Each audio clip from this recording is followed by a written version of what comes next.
Hi hello ಎಲ್ರಿಗೂ ನಮಸ್ಕಾರ. Welcome back to KPSC ಸಂದೇಶ.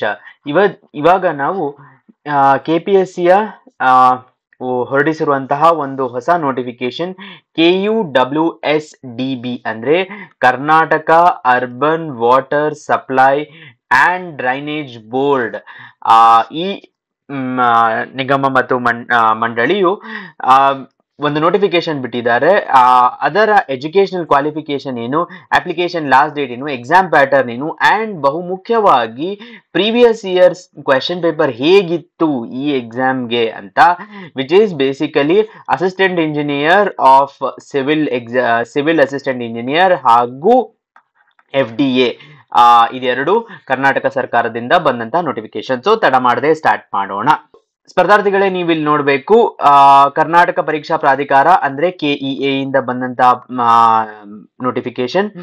ಸೊ ಇದರಲ್ಲಿ ಬೆಂಗಳೂರು ಇಲ್ಲಿ ಖಾಲಿ ಇರುವ ಮೂಲವೃಂದ, ಸೊ ಕರ್ನಾಟಕ ನಗರ ನೀರು ಸರಬರಾಜು ಮತ್ತು ಒಳಚರಂಡಿ ಮಂಡಳಿ ಖಾಲಿ ಇರುವ ಮೂಲವೃಂದ ಮತ್ತು ಕಲ್ಯಾಣ ಕರ್ನಾಟಕ 50 ಸಹಾಯಕ ಅಭಿಯಂತರರು ಸಿವಿಲ್ ಇಂಜಿನಿಯರ್ಸ್ ಹಾಗೂ 14 ಗ್ರೂಪ್ ಸಿ ವೃಂದದ ಹುದ್ದೆಗಳಿಗೆ ನೇರ ನೇಮಕಾತಿ ಅನ್ನೋದು.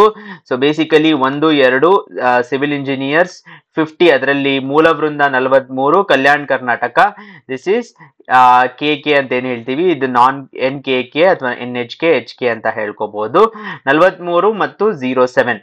ಸೊ ಪ್ರಥಮ ದರ್ಜೆ ಲೆಕ್ಕ ಸಹಾಯಕರು ಅಂತ ಇದೆ. ಇದರಲ್ಲಿ 14 ಹುದ್ದೆಗಳು, 3 ಕಲ್ಯಾಣ ಕರ್ನಾಟಕಕ್ಕೆ ಹಾಗೂ 11 ನಾನ್ ಕಲ್ಯಾಣ ಕರ್ನಾಟಕ. ಸೊ ಒಂದು ವೇಕೆನ್ಸೀಸ್ ಬಗ್ಗೆ ತಿಳ್ಕೊಂಡಾಯ್ತು. ಸೆಕೆಂಡ್ ಪಾರ್ಟ್ ಬಂದು ಎಜುಕೇಶನಲ್ ಕ್ವಾಲಿಫಿಕೇಶನ್ ಏನು ಇದರದ್ದು ಅಂತ. ಎಜುಕೇಶನಲ್ ಕ್ವಾಲಿಫಿಕೇಶನ್ ಏನು ಅಂತ ಅಂದ್ರೆ, ಸಿವಿಲ್ ಇಂಜಿನಿಯರ್, ಸಹಾಯಕ ಇಂಜಿನಿಯರ್ ಸಿವಿಲ್ ಇರುವವರಿಗೆ ಮೊದಲನೆಯದಾಗಿ ಅಭ್ಯರ್ಥಿಯು ಭಾರತದಲ್ಲಿ ಕಾನೂನು ರೀತಿಯ ಸ್ಥಾಪಿಸಲ್ಪಟ್ಟಿರುವ ವಿಶ್ವವಿದ್ಯಾಲಯದಿಂದ ಅಂದ್ರೆ ಯಾವುದೇ university legally established BE BTech engineering ಪದವಿಯನ್ನು ಸಿವಿಲ್ ವಿಭಾಗದಲ್ಲಿ ಪಡೆದಿರಬೇಕು. ಸೊ ಓನ್ಲಿ ಸಿವಿಲ್ ಮಾಡಿರೋರಿಗೆ ಮಾತ್ರ. ಸೂಚನೆ: ಅಂಚೆ ಮತ್ತು ದೂರ ಶಿಕ್ಷಣ ದಟ್ ಈಸ್ ಡಿಸ್ಟೆನ್ಸ್ ಲರ್ನಿಂಗ್ ಅಲ್ಲಿ ಮಾಡಿರುವವರು ಪಡೆದ ತಾಂತ್ರಿಕ ಪದವಿಯನ್ನು ನೇಮಕಾತಿಗೆ ಪರಿಗಣಿಸಲಾಗುವುದಿಲ್ಲ, ಅದನ್ನ ಕನ್ಸಿಡರ್ ಮಾಡಲ್ಲ ಅಂತ ಹೇಳಿದ್ದಾರೆ. ಸೊ ಫಸ್ಟ್ ಪಾರ್ಟ್ಗೆ ಗೊತ್ತಾಯ್ತು ಏನು ಎಜುಕೇಶನಲ್ ಕ್ವಾಲಿಫಿಕೇಶನ್. ಸೆಕೆಂಡ್, ಪ್ರಥಮ ದರ್ಜೆ ಲೆಕ್ಕ ಸಹಾಯಕರಿಗೆ ಬಹಳ ಸ್ಪಷ್ಟವಾಗಿ ಕಾನೂನು ರೀತಿಯ ಸ್ಥಾಪಿಸಲ್ಪಟ್ಟ ವಿಶ್ವವಿದ್ಯಾಲಯದಿಂದ BCom ಪದವಿಯನ್ನು ಪಡೆದಿರಬೇಕು. ಸೊ BCom ಗ್ರಾಜುಯೇಟ್ಸ್ ಮಾತ್ರ ಅಪ್ಲೈ ಮಾಡಬೇಕು, ಬೇರೆ ಗ್ರಾಜುಯೇಟ್ಸ್ ಅಲ್ಲ. ಸೊ ನಮ್ಮ ಎಜುಕೇಶನಲ್ ಕ್ವಾಲಿಫಿಕೇಶನ್ ಏನು ಅಂತ ಗೊತ್ತಾಯ್ತು. ಸೊ ತದನಂತರ ವಯೋಮಿತಿ ದಟ್ ಈಸ್ ಏಜ್ ಕ್ವಾಲಿಫಿಕೇಶನ್. ಸಾಮಾನ್ಯ ಅರ್ಹತೆಯ ಅಭ್ಯರ್ಥಿಗಳಿಗೆ 35, ಪ್ರವರ್ಗ 2A 2B 3A 3Bಗೆ 38 ಹಾಗೂ ಪರಿಶಿಷ್ಟ ಜಾತಿ ಪರಿಶಿಷ್ಟ ಪಂಗಡಕ್ಕೆ 40 ವರ್ಷಗಳು ಇದು ಕೊಟ್ಟಿರುವಂತಹ ಏಜ್ ಲಿಮಿಟ್. ಸರಿ, ಸೊ ಮುಖ್ಯವಾಗಿ ಅರ್ಜಿ ಸಲ್ಲಿಸಲು ಕೊನೆಯ ದಿನಾಂಕ ಏನು ಅಂದ್ರೆ 10 ಮಾರ್ಚ್ 2024. ಶುಲ್ಕವನ್ನು ಪಾವತಿಸಲು ಇದರಿಂದ 4 ದಿನಗಳನ್ನ ಕೊಟ್ಟಿರುತ್ತಾರೆ. ಶುಲ್ಕದ ವೆಚ್ಚ 750 ರೂಪಾಯಿ ಹಾಗೂ 500 ರೂಪಾಯಿಗಳು ಇದೆ ಎರಡರಲ್ಲಿ. ಸರಿ, ಸ್ಪರ್ಧಾರ್ಥಕ ಪರೀಕ್ಷೆ ಹೇಗಿರುತ್ತದೆ, ಎಲ್ಲಿ ನಡೆಯುತ್ತೆ ಅಂದ್ರೆ ನೀವು ನೋಡ್ಕೋಬಹುದು ಸೆಂಟರ್ಸ್ ಯಾವುದು ಅಂತ. ಬೆಂಗಳೂರು, ಮೈಸೂರು, ತುಮಕೂರು, ದಾವಣಗೆರೆ, ದಕ್ಷಿಣ ಕನ್ನಡ, ಶಿವಮೊಗ್ಗ, ಬೆಳಗಾವಿ, ಧಾರವಾಡ, ಬಳ್ಳಾರಿ, ಬೀದರ್, ಕೊಪ್ಪಳ, ರಾಯಚೂರು ಹಾಗೂ ಕಲಬುರಗಿ ಈ ಜಿಲ್ಲೆಗಳಲ್ಲಿ ಎಕ್ಸಾಮ್ ಅನ್ನು ನಡೆಸಲಾಗುತ್ತದೆ. ಕಡ್ಡಾಯ ಕನ್ನಡ ಭಾಷಾ ಪರೀಕ್ಷೆಯು ಆಯ್ಕೆ ಮಾದರಿ ಪತ್ರಿಕೆಯಾಗಿದ್ದು 150 ಮಾರ್ಕ್ಸ್ ಅಲ್ಲಿ 50 ಮಾರ್ಕ್ಸ್ ಅನ್ನ ಪಡಿಬೇಕು. This is compulsory Kannada paper ಅಂತ ಏನ್ ಹೇಳ್ತೀವಿ ಅದು. ಈಗ ಈ ವಿಡಿಯೋ ಅಲ್ಲಿ ನಾವು ನೋಡ್ಬೇಕಾದಂಥದ್ದು ಸಿಲೆಬಸ್ ಏನು ಅಂತ.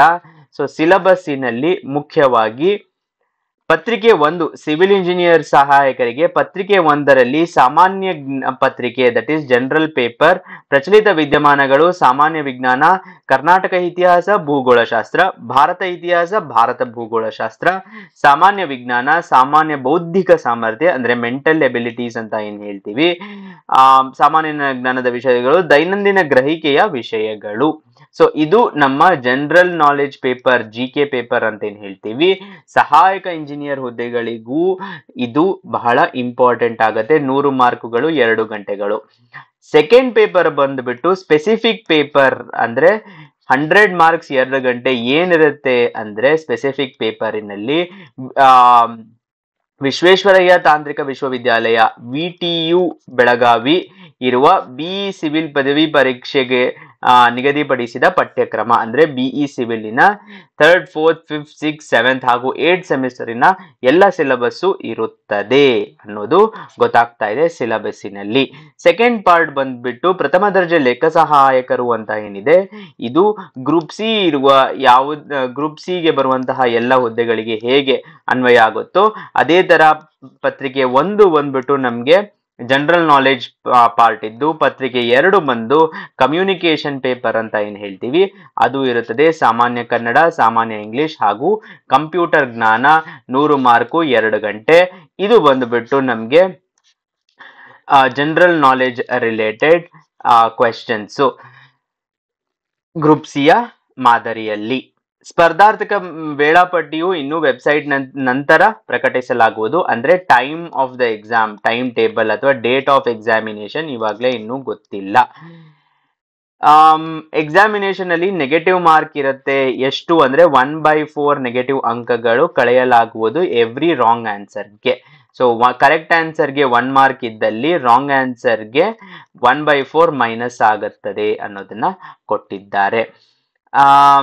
ಅರ್ಹತಾ ಷರತ್ತುಗಳು ತದನಂತರ ಸೊ ಕ್ಲಾಸಿಫಿಕೇಶನ್ ಇಲ್ಲಿ ಕೂಡ ನೀವು ನೋಡ್ಕೋಬಹುದು ಯಾವ ಯಾವ ರೀತಿ ವೃಂದಗಳನ್ನ 43 ಏನಿದೆ ಅದು ಹೇಗೆ ಡಿವೈಡ್ ಆಗಿದೆ ಅನ್ನೋದನ್ನ ನೀವು ನೋಡ್ಕೋಬಹುದು. ಇಲ್ಲಿ ಯಾವ ಯಾವ ವರ್ಗಗಳಲ್ಲಿ ಹೇಗೆ ಡಿವೈಡ್ ಆಗಿದೆ ಅನ್ನೋದನ್ನ ಈ ಅಟ್ಯಾಚ್ಮೆಂಟಿನಲ್ಲಿ ಕೊಟ್ಟಿದ್ದಾರೆ. ಅದೇ ರೀತಿ ಕಲ್ಯಾಣ ಕರ್ನಾಟಕದ ಏನು 7 ಹುದ್ದೆಗಳಿದೆ ಅದು ಹೇಗೆ ಡಿವೈಡ್ ಆಗಿದೆ ಅಂತಾನು ಕೊಟ್ಟಿದ್ದಾರೆ. ತದನಂತರ ಬರುವುದು ಮೂಲ ವೃಂದದ ಲೆಕ್ಕ ಸಹಾಯಕ ಹುದ್ದೆಗಳ ಒಂದು 11 ಹುದ್ದೆಗಳು ಏನು ನಾನ್ ಕಲ್ಯಾಣ ಕರ್ನಾಟಕದೇನಿದೆ ಅದರ ಡಿವಿಷನ್ ಕೂಡ ಅಟ್ಯಾಚ್ಮೆಂಟ್ ಅಲ್ಲಿ ಕೊಟ್ಟಿದ್ದಾರೆ. ನೀವು ನಿಮಗೆ ಅನುಗುಣವಾಗಿ ನೋಡ್ಕೋಬಹುದು. ಅದೇ ರೀತಿ ಕಲ್ಯಾಣ ಕರ್ನಾಟಕದ್ದು 3 ಹುದ್ದೆಗಳಿಗೆ ಹೇಗೆ ಡಿವೈಡ್ ಆಗಿದೆ ಅನ್ನೋದನ್ನ ಕೊಟ್ಟಿದ್ದಾರೆ. ಈ ವಿಡಿಯೋದಲ್ಲಿ ಇನ್ನೊಂದು ಪಾರ್ಟ್ ಏನು ಅಂದ್ರೆ ಸಿವಿಲ್ ಇಂಜಿನಿಯರಿಂಗಿನ ಪ್ರಶ್ನೆ ಪತ್ರಿಕೆ ಹೇಗಿರುತ್ತದೆ ಅನ್ನೋದು. ಸೊ ನೀವು ಇಲ್ಲಿ ನೋಡಬಹುದು ನಿರ್ದಿಷ್ಟ ಪತ್ರಿಕೆ ಅಂದ್ರೆ ಸ್ಪೆಸಿಫಿಕ್ ಪೇಪರ್ ಅಂತ ಏನ್ ಹೇಳ್ತಾರೆ ಆ ಪತ್ರಿಕೆ. ಇದು ಏನಿರುತ್ತೆ ಕ್ವೆಶನ್ ಅಂದ್ರೆ measurement of concrete work, specifies cubic content, worked out nearest ಯಾವ ತರದ್ದು, excavation related questions, plan not exceeding in depth, okay, mass haul diagram ಬಗ್ಗೆ ಕ್ವೆಶನ್ ಇದೆ ಏನು ಅನ್ನೋದ್ರ ಬಗ್ಗೆ. ತದನಂತರ ಬರುವುದ ಪ್ರಶ್ನೆ earth method of measurement earth trench ಅಲ್ಲಿರೋದು, specification for corrugated galvanised iron, okay. So roof ಸ್ಲೋಪಿನ ಬಗ್ಗೆ ಪ್ರಶ್ನೆ ಇದೆ. ಸೊ ಸಿವಿಲ್ ಇಂಜಿನಿಯರಿಂಗ್ ಮಾಡಿರುವ ಎಲ್ಲ ಸ್ಟೂಡೆಂಟ್ಸು ಇದನ್ನ ಸರ್ವೇ ಸಾಮಾನ್ಯವಾಗಿ ಇದ್ರ ಬಗ್ಗೆ ಗೊತ್ತಿರುತ್ತದೆ. ಸೊ ಒಂದ್ ಸ್ವಲ್ಪ ರಿವೈಸ್ ಮಾಡಬೇಕು. Multiplying factor for painting on collapsible door, so ಒಂದು ಡೈರೆಕ್ಟ್ ನಾಲೆಜ್ ಪ್ರಶ್ನೆ. ತದನಂತರ IS 1200 ರಿಲೇಟೆಡ್ ಪ್ರಶ್ನೆ, ದಟ್ ಈಸ್ ಸ್ಟ್ಯಾಂಡರ್ಡ್ಸ್ ರಿಲೇಟೆಡ್ ಪ್ರಶ್ನೆ, ಇಂಟರ್ನ್ಯಾಷನಲ್ ಸ್ಟ್ಯಾಂಡರ್ಡ್ಸ್ ರಿಲೇಟೆಡ್ ಪ್ರಶ್ನೆ. ಮತ್ತೆ ನೀವು ಇಲ್ಲಿ ನೋಡಬಹುದು bar is cranked both ends related ಪ್ರಶ್ನೆಗಳು. ಸೊ ಸ್ಪೆಸಿಫಿಕ್ ಪೇಪರ್ನ ಡಿಫಿಕಲ್ಟಿಯನ್ನ ನೀವು ಇದರಲ್ಲಿ ಗೇಜ್ ಮಾಡಬಹುದು. ನಂಬರ್ ಆಫ್ ಸಿಮೆಂಟ್ ಬ್ಯಾಗ್ಸ್ ಆಗಿರಬಹುದು, ಇಫ್ D is the duration, E is the earliest start and time, ಇದು ಬಂದ್ಬಿಟ್ಟು ನಿಮ್ಗೆ logical question, logical reasoning question ಅಂತ ಏನ್ ಹೇಳ್ತೀವಿ ಅದಾಗಿರುತ್ತೆ. ಸೊ ಇದೇ ರೀತಿ ನಿಮ್ಮ ಬೇರೆ ಎಲ್ಲ ಪ್ರಶ್ನೆಗಳು ಇರುತ್ತೆ. ಇದು ಕೂಡ ಸಿವಿಲ್ ಇಂಜಿನಿಯರಿಂಗ್ ರಿಲೇಟೆಡ್ ಇನ್ನೊಂದು paper. Friction loss depends on, ಯಾವುದ್ರ ಮೇಲೆ ಡಿಪೆಂಡ್ ಆಗುತ್ತೆ ಫ್ರಿಕ್ಷನ್ ಲಾಸ್ ಅನ್ನೋದು. ತದನಂತರ ಸ್ಮಡ್ಸ್ ಡೆಕ್ಸ್ ಅನ್ನೋದ್ರ ಬಗ್ಗೆ ಪ್ರಶ್ನೆ. ಟ್ರೈಕ್ಯಾಲ್ಸಿಯಂ ಸಿಲಿಕೇಟಿನ ಹೈಡ್ರೇಷನ್ ಎಷ್ಟು ಪರ್ಸೆಂಟೇಜ್ ವಾಟರ್ ಹೈಡ್ರೇಷನ್. ತದನಂತರ ಐಡಿಯಲ್ ಸ್ಲೋಪ್ ಫಾರ್ ಸ್ಟೇರ್ಸ್ ಎಷ್ಟು ಅಂತ. ಹಾಗೂ water supply to a house connection ಬಗ್ಗೆ ಇದೆ, ಮತ್ತು ಪ್ಲೇಟ್ ಲೋಡ್ ಟೆಸ್ಟ್ ಬಗ್ಗೆ ಕ್ವೆಶನ್ ಇದೆ, ಹಾಗೂ ಟೆಂಪರರಿ ಹಾರ್ಡ್ನೆಸ್ ಆಫ್ ವಾಟರ್ ಬಗ್ಗೆ ಪ್ರಶ್ನೆ ಇದೆ. ಸೊ ಬ್ರಿಕ್ ಫ್ಲೋರಿಂಗ್ ಬಗ್ಗೆ ಇದೆ. ಸೊ ಈ ತರದ ಪ್ರಶ್ನೆಗಳು, ಪ್ಲೇನಿಮೀಟರ್ ಬಗ್ಗೆ ಇದೆ. ಈ ತರದ ಸಿವಿಲ್ ಇಂಜಿನಿಯರಿಂಗ್ ರಿಲೇಟೆಡ್ ಪ್ರಶ್ನೆಗಳನ್ನ ನಾಟ್ ಇನ್ ಡೆಪ್ತ್, ನೀವು ನೋಡ್ಬೋದು ತುಂಬಾ ಕ್ಯಾಲ್ಕುಲೇಷನ್ ಮಾಡಿ ಆನ್ಸರ್ ಮಾಡುವಂತ ಪ್ರಶ್ನೆಗಳಲ್ಲ. ಒಂದು level of understanding civil engineering ಇದ್ದಲ್ಲಿ ಖಂಡಿತ ಈ ಎಕ್ಸಾಮ್ ಅನ್ನ ಪಾಸ್ ಮಾಡಬಹುದು. ಸೊ ಎಲ್ಲ ಸಿವಿಲ್ ಗ್ರಾಜುಯೇಟ್ಸ್ ಮತ್ತು BCom ಗ್ರಾಜುಯೇಟ್ಸ್ಗೆ ಒಂದು ಸುವರ್ಣಾವಕಾಶ ಇದು ಅನ್ನೋದನ್ನ ನಾನು ಹೇಳಲು ಇಷ್ಟಪಡ್ತೀನಿ. ದಯವಿಟ್ಟು ಅಪ್ಲೈ ಮಾಡಿ KEA ವೆಬ್ಸೈಟ್ ಅಲ್ಲಿ. ಮುಂದಿನ ಲೆಕ್ಚರ್ ಮತ್ತೆ ಸಿಗೋಣ. ನಿಮ್ಮ ಸಪೋರ್ಟ್ ಹೀಗೆ ಇರಲಿ. ಧನ್ಯವಾದಗಳು.